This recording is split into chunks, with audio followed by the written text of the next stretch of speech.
फरीदाबाद के गांव चांदपुर में चल रहे एक ईसाई मिशनरी अनाथालय के पदाधिकारियों के खिलाफ पुलिस ने मुकदमा दर्ज किया है। इस मामले में आरोप लगाए गए कि अनाथालय की एक महिला वार्डन वहां रहने वाली अनाथ नाबालिग बच्चियों की फोटो रात को सोते समय खींचकर अनाथालय के प्रबंधक फादर जोमन को भेजती थी।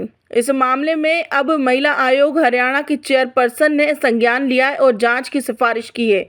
चेयरपर्सन के मुताबिक सिर्फ केरल और पंजाब में ही इन लड़कियों को पढ़ने के लिए भेज दिया जाता है और दूसरे धर्मों की लड़कियों के गले में ईसाई क्रॉस क्यों नहीं डाला जा रहा।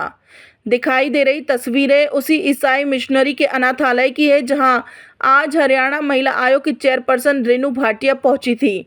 उन्होंने यहां पहुंचने के बाद यहां पढ़ाई जा रही बच्चियों से बात भी की और उनका हालचाल भी जाना। उन्होंने बच्चियों के गले में पड़े हुए ईसाई क्रॉस के बारे में भी कहा कि इस तरह ये चीजें ठीक नहीं हैं। रेनू भाटिया ने बच्चियों को केरल भेजे जाने को लेकर सवालिया निशान भी उठाया। उनका कहना है कि ऐसा कौन सा फाइनेंसर है जो बच्चियों को पढ़ाना चाहता है लेकिन पंजाब और केरल में ही पढ़ाना चाहता है, यह जांच का विषय है। इस मामले में इलाके के एसएचओ रणधीर सिंह ने बताया कि मामले की शिकायत जिला बाल कल्याण कमेटी द्वारा की गई थी, जिस पर मुकदमा दर्ज कर लिया गया है। मामले की जांच की जा रही है। खबर सूत्र के लिए फरीदाबाद से सुनील चौधरी की रिपोर्ट। मैडम, आज मोहना चांदपुर के एक मिशनरी हाउस पर आपने विजिट किया है, क्या कमियां पाई गई और क्या कारण था विजिट? एक गुप्त सूचना रात को मिली कि मोहना चांदपुर में एक मिशनरी है, क्रिश्चियन मिशनरी, जहाँ पर 18 साल का होते ही लड़की को केरला भेज दिया जाता है और उसके परिवार का या कोई भी दूर पार का उसको अगर पूछने के लिए आए तो उनको तवज्जो नहीं दिया जाता। ऐसा हमारे पास एक गुप्त सूचना आई। सुबह रैंडम छापा उस पर लगाया।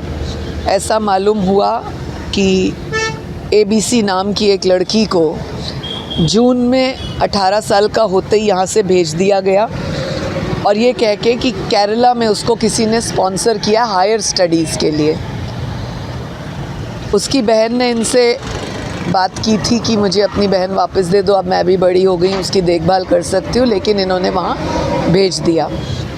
उसी आधार पर जब हम यहाँ पहुँचे तो हमने देखा कि 18 वर्ष की, 19 वर्ष की, 17 वर्ष की लड़कियाँ हैं यहाँ पर और उनको क्लास 8, 9, 10th, 11th ऐसे दिखाया गया है और जैसे ही वो 18 वर्ष की होती हैं तो उनको स्पॉन्सर्ड बाय XYZ कहकर उनको वहाँ भेजा जाता है। हम उस पहले भेजी हुई लड़की का पूरा डिटेल वहाँ से उठा कर ले आए हैं, केरला का वो कॉलेज उठा का एड्रेस लेकर आए हैं और हम प्रयास करेंगे कि उस लड़की को हम वापस लाएं। और ये 4 बेटियाँ जो हमने आज जिनसे पूछताछ की रोकी, और ताजुब ये था कि जब हमने बेटियों को कहा कि आपको हम गवर्नमेंट से बात करके हरियाणा के किसी अच्छे कॉलेज में फ़र्दर स्टडीज़ कराते हैं, तो उनको ऐसी सिखाया गया, ऐसा ट्रेन किया गया कि उन्होंने मुझे कहा कि नहीं, हम तो पंजाब पढ़ेंगे या फिर केरला पढ़ेंगे।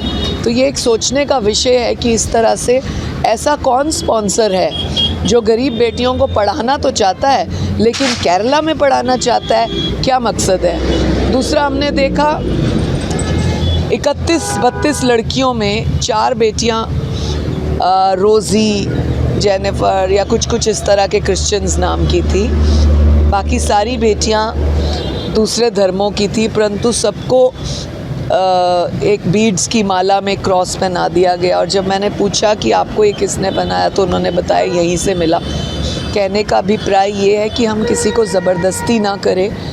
एक उम्र के बाद जब हम मैच्योर होते हैं, हम क्या कहाँ जाना चाहते हैं, किसके साथ, किस धर्म में, that is different. But 10, 12, 13 years की एज की बच्चियों को और फिर बड़ा होते ही उनको इस तरह से करना, ये एक गंभीर विषय, विचार किया जाना चाहिए। वो जो अधिकारी है उनकी तरफ से आई है, ठीक है, उसमें अभियोग अंकित कर लिया गया है और जो इसमें तथ्य हैं या जो आरोप हैं उनकी गहराई से विवेचना जारी है। और इसमें जो प्राइमा फेसिया जो एलिगेशंस हैं वो फ़ोन के रिगार्डिंग हैं। उन फ़ोन को हमने FSL गुड़गांव डाइटेक में जमा करवा दिया है। उससे जो डाटा रिट्रीव होगा उसका अध्ययन करने के बाद उसमें जो आगामी कार्रवाई होगी अमल में लाई जाए। मार पिटाई करती थी, मेनली यही आरोप है और बाकी और कोई स्पेसिफिक इस तरह के और दूसरी तरह के कोई आरोप नहीं है।